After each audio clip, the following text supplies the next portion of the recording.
Europe महाद्वीप की जो इटली था वहाँ से अगर एक्चुअल स्थिति भारत की देखी जाए तो वो पूर्व की ओर है, थोड़ा सा दक्षिण में पड़ती है, बाकी पूर्व की ओर है।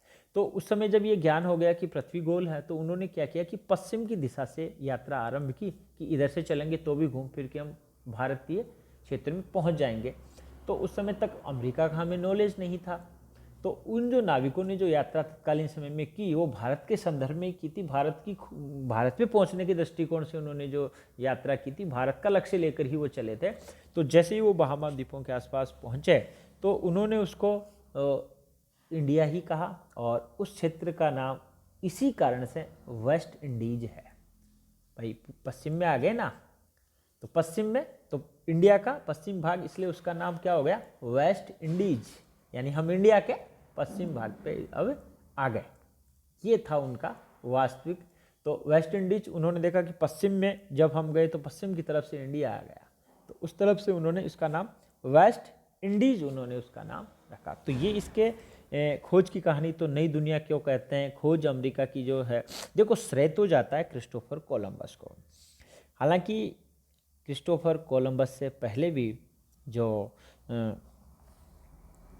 नॉर्वे के लोग थे, नॉर्स जिनको हम कहते हैं, नॉर्वे, स्वीडन और डेनमार्क के लोग, उन्होंने अपने दावे किए हैं कि इस क्षेत्र में हमारी खोज सबसे पहले हो गई थी और उन्होंने लगभग 900 से 1000 ईस्वी के आसपास में ही इस क्षेत्र 1000वीं जो सदी 985 में दावा वो करते हैं कि हमने इस क्षेत्र को उसी समय खोज लिया था।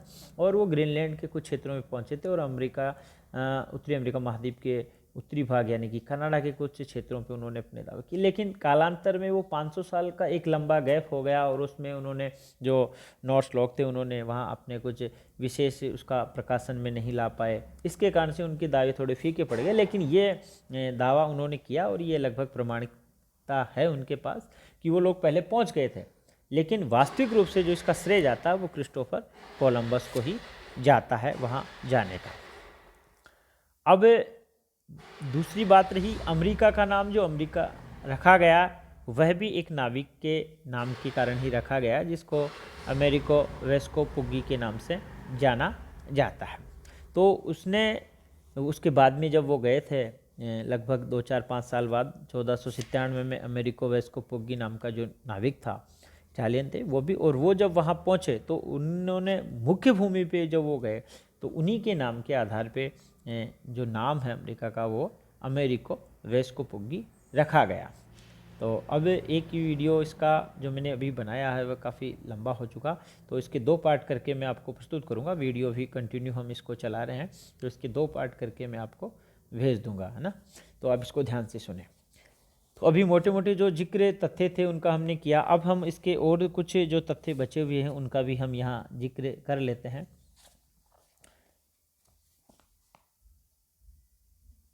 अमेरिका के जो मुख्य रूप से वहाँ पहले से बसे हुए जो लोग थे, जैसे ही कोलंबस वहाँ पहुँचे या वेस्को-पुग्गी, मैकेंजी आदि कुछ विद्वान जो वहाँ गए थे, खोज करने वाले जो नाविक वहाँ गए थे, उन लोगों ने वहाँ के निवासियों को वो जो रेड इंडियन नाम दिया। जो वहाँ के मुख्य निवासी थे उन्होंने वहाँ के निवासियों को रेड इंडियन नाम दिया। तो रेड इंडियन का आशय यही है कि वे जो रेड इंडियन लोग हैं वो यहाँ के आदिवासी लोग हैं और मुख्य रूप से यहाँ रहने वाले लोग हैं। और ये जो आदिवासी लोग हैं ये ज़्यादातर अमेरिका के उत्तरी पश्चिमी भाग और दक्षिणी भाग और मध्यवर्ती भागों में निवास करते हैं। कालांतर में जब 15वीं शताब्दी के बाद में धीरे धीरे यूरोपीय लोगों का अमेरिका की ओर जब प्रवास होने लगा तो वे 15वीं-16वीं शताब्दी में काफ़ी अधिक संख्या में वहाँ चले गए। धीरे धीरे उनका वहाँ बोलबाला बढ़ता रहा और ये जो लोग गए, ये नाविक यात्राएं जहाज़ों से जो इन्होंने की, तो ये अमेरिका के सीधे ही पूर्वी तट पे गए। तो पूर्वी भाग में ज़्यादातर यूरोपीय लोगों की बस्तियाँ यहाँ बसती गई।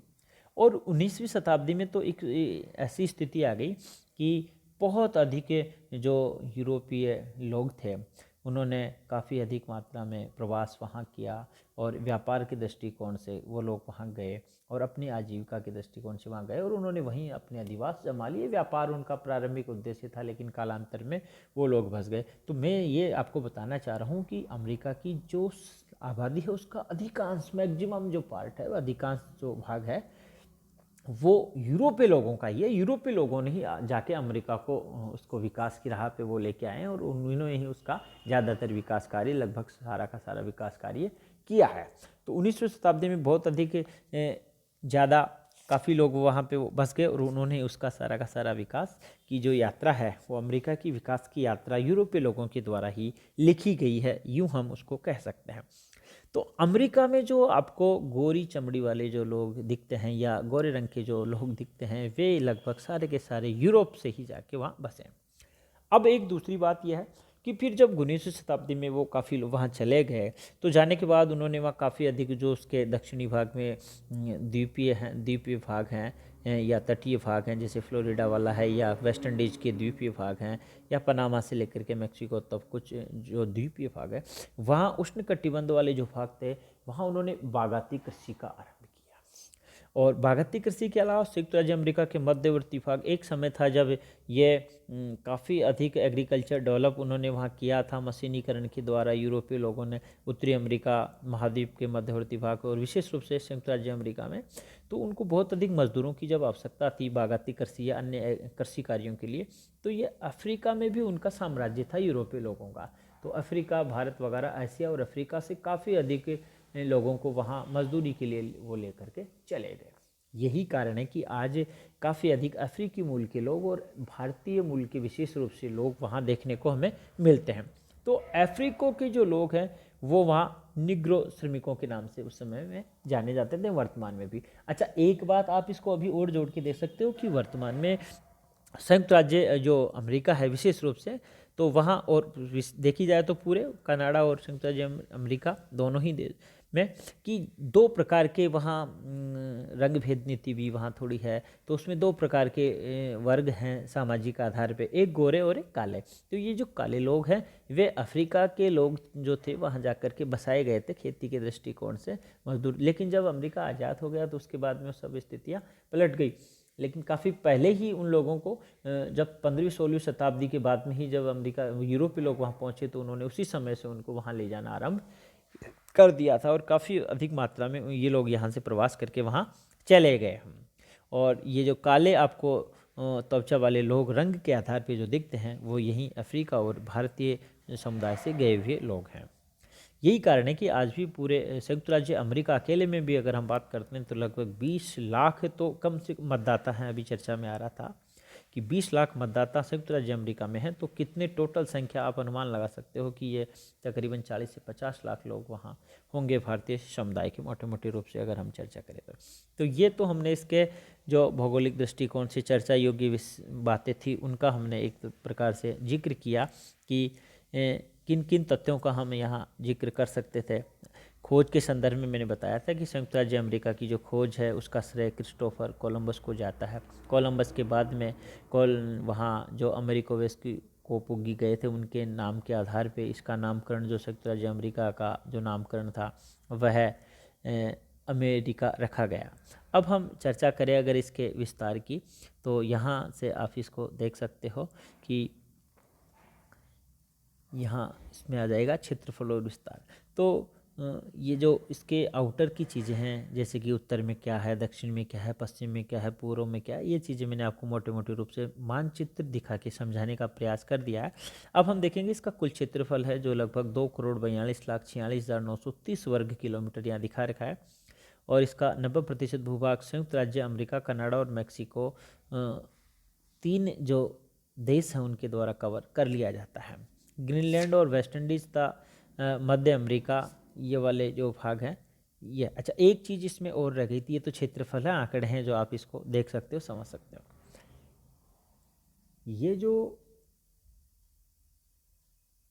उत्तरी और दक्षिणी अमेरिका जो महाद्वीप है वहाँ कुल मिला के देखा जाए तो यूरोपीय लोगों ने ही उत्तरी और दक्षिणी अमेरिका को आबाद किया है, इसलिए उसको इन लोगों की भाषा के आधार पे 2 नाम इसको दिए जाते हैं। आपने कभी नाम सुना होगा जनरली लैटिन अमेरिका, सुना? हाँ, सुना होगा, ज़रूर सुना होगा आपने। तो ये लैटिन अमेरिका जो है वो क्या है कि मैक्सिको से लगभग नीचे का जो भी पार्ट बच गया, मैक्सिको के बाद में मैक्सिको और द्वीप समूह है और मध्य अमेरिका का भाग और दक्षिण अमेरिका, इस पूरे को मिला करके लैटिन अमेरिका के नाम से जाना जाता है। यानी कि संयुक्त राज्य अमेरिका के नीचे जो भी दक्षिणी अमेरिका तक का भाग बच गया उसको कई बार हम लैटिन अमेरिका के नाम से जानते हैं, और विशेष रूप से तो दक्षिणी अमेरिका को लैटिन अमेरिका कहते हैं। ऐसा इसलिए कि वहाँ भाषा के आधार पर नाम दिया गया, ज़्यादा इस भाषा का वहाँ ज़्यादा प्रभाव था, इसलिए उसको लैटिन अमेरिका। जो संयुक्त राज्य और अमेरिका और कनाडा जो विशेष रूप से हैं उनको एंग्लो अमेरिकन विशेष रूप से ज़्यादा कहते हैं। अंग्रेजी भाषा का वहाँ बोलचाल है, इसलिए उसको एंग्लो अमेरिकन, लेकिन ये कोई बोलचाल में लिया जाने वाला शब्द ज़्यादा नहीं है, लेकिन लैटिन अमेरिका हम कई बार काम में लेते हैं। तो ये जो दो इसके विशेष रूप से दो जो देश हैं, कंट्री हैं, संयुक्त राज्य अमेरिका और कनाडा, उसके दक्षिणतम जो भी पार्ट है उसको लैटिन अमेरिका के नाम से हम जानते हैं। अच्छा, एक बात और है, इसमें भी क्या है कि मैक्सिको और द्वीप समूह है, और द्वीप समूह के अलावा पनामा वगैरह जो कंट्री, ये जो छोटे छोटे देश हैं, उन सबको मिलाकर के ये मध्य अमेरिका के नाम से भी इसको जाना जाता है। यानी कि मैक्सिको और उसके नीचे वाला भाग, मैक्सिको सहित उसके नीचे वाला भाग, और दक्षिणी जो अमेरिका है उसके ऊपर वाला जो भाग है उसको मध्य अमेरिका के नाम से जाना जाता है। तो ये तथ्य हमने देखे कि इसको हम भौगोलिक दृष्टिकोण से, या तीन इसके अलग अलग नाम मैंने आपको बताया कि एक तो इसका एंग्लो अमेरिका और मध्य अमेरिका, लैटिन अमेरिका, इसके संदर्भ में। अब इसका उत्तर से दक्षिण विस्तार यहाँ दे रखा है कि ये लगभग 9000 किलोमीटर की लंबाई में उत्तर से दक्षिण उत्तरी अमेरिका महाद्वीप की हम चर्चा करें तो, और पूर्व से पश्चिम जो इसका विस्तार है वो लगभग 5000 किलोमीटर, सर्वाधिक जो यहाँ है उसको हम जिक्र करें तो। और इसमें कुछ महत्वपूर्ण चीज़ें जो आई हैं वह मैं आपको बताऊं, जैसे कि 49 डिग्री उत्तरी अक्षांश रेखा, ये भी बड़ी महत्वपूर्ण है। ये संयुक्त राज्य अमेरिका और कनाडा को अलग करने वाला अक्षांश है, इसका काफ़ी महत्व है। परीक्षा दृष्टि से भी ये कई बार पूछ लिया जाता है कि 49 डिग्री उत्तरी अक्षांश क्या है, इसका महत्व क्या है, या उत्तरी अमेरिका और कनाडा को अलग करने वाला अक्षांश कौन सा है। तो आप बता सकते हो 49 डिग्री जो उत्तरी अक्षांश है वो इसको अलग करता है। एक कई बार पूछ लिया जाता है 100 डिग्री पश्चिमी देशांतर रेखा, ये उत्तरी अमेरिका महाद्वीप के लगभग मध्य से गुजरती है। 100 डिग्री पश्चिमी देशांतर रेखा, इसका भी जिक्र आ जाता है। अब इसका ये जो अक्षांश और देशांतरीय विस्तार है आप यहाँ देख सकते हो, 10 डिग्री पश्चिम से लेकर के 170 डिग्री पश्चिम तक ये फैला हुआ है। ये तो आप किताब में जहाँ भी है उसका देख सकते हो। तो ये इसका देशांतरीय विस्तार मैंने आपको बताया। इसके बाद में जो बचे हुए तथ्य हैं उनका मैंने जिक्र आपके सामने पहले ही इसका जिक्र कर दिया है, और अब इसमें से कुछ और महत्वपूर्ण जो चीज़ें रह गई है वो मैं एक बार थोड़ा सा और आपको बता देता हूँ। लगभग जो भी इसकी मूलभूत संयुक्त राज्य उत्तरी अमेरिका महाद्वीप की जो भी महत्वपूर्ण चीज़ें थी उनका मैंने जिक्र करने का यहाँ प्रयास किया है, लगभग महत्वपूर्ण तथ्यों का। अब इसके एक नीचे कुछ प्रश्न भी दिए गए हैं जिनको आप हल करना, लघुत्तरात्मक प्रश्न है। ये देखो, उत्तरी अमेरिका को नई दुनिया क्यों कहते हैं, ये मैंने आपको बताया है। उत्तरी अमेरिका की स्थिति और विस्तार यहाँ लिखा हुआ है, जो मैंने आपको बताया भी है कि ये 10 डिग्री पश्चिम से लेकर के 170 डिग्री पश्चिम तक फैला हुआ है। और इसका जो देशांतरीय विस्तार जो है ये तो मैंने आपको बताया। अब इसका अक्षांशीय विस्तार जो है ये भी हम देखते हैं कि इसका जो अक्षांशीय विस्तार संयुक्त राज्य जो उत्तरी अमेरिका जो है उसका, ये हम देख सकते हैं कि उत्तरी अमेरिका का अक्षांशीय विस्तार है 7 डिग्री उत्तर से लेकर के 83 डिग्री उत्तरी। तो ये दक्षिणतम जो इसका भाग है वो 60 डिग्री से ही आरंभ हो जाता है, 60 डिग्री उत्तर से लेकर के 83 डिग्री उत्तरी अक्षांश तक महाद्वीप की हम यहाँ पूरे महाद्वीप का हम यहाँ जिक्र कर रहे हैं। तो उत्तरी भाग जो है इसका वो लगभग 83 डिग्री उत्तरी अक्षांश तक फैला हुआ है। और इसमें कुछ महत्वपूर्ण जो मेरे ख्याल से कुछ बचा हुआ है वो लगभग ये हो गया है, और इसमें अब कोई विशेष तथ्य यहाँ नहीं बचा है। और महत्वपूर्ण जो प्रश्न है उनका एक बार आप देखें। उत्तरी अमेरिका की स्थिति व विस्तार के बारे में आप बताइए। ये आपको बताना है कि उत्तरी अमेरिका की स्थिति विस्तार कहाँ है, इसके चारों ओर क्या है। तो उत्तरी, दक्षिणी, पूर्व, पश्चिम, मैक्सिको की खाड़ी, कैरिबियन सागर, 49 डिग्री, 100 डिग्री देशांतर। ये देखो इस चित्र में ये जो दे रखा है आपको यहाँ महत्वपूर्ण रूप से इसको दिखाया गया। अच्छा, आप इसमें कर्क रेखा की स्थिति को देख सकते हो कि ये जो कर्क रेखा है ये देखो किस प्रकार से मैक्सिको के लगभग मध्य भाग से और मैक्सिको की खाड़ी से होकर के गुजर रही है।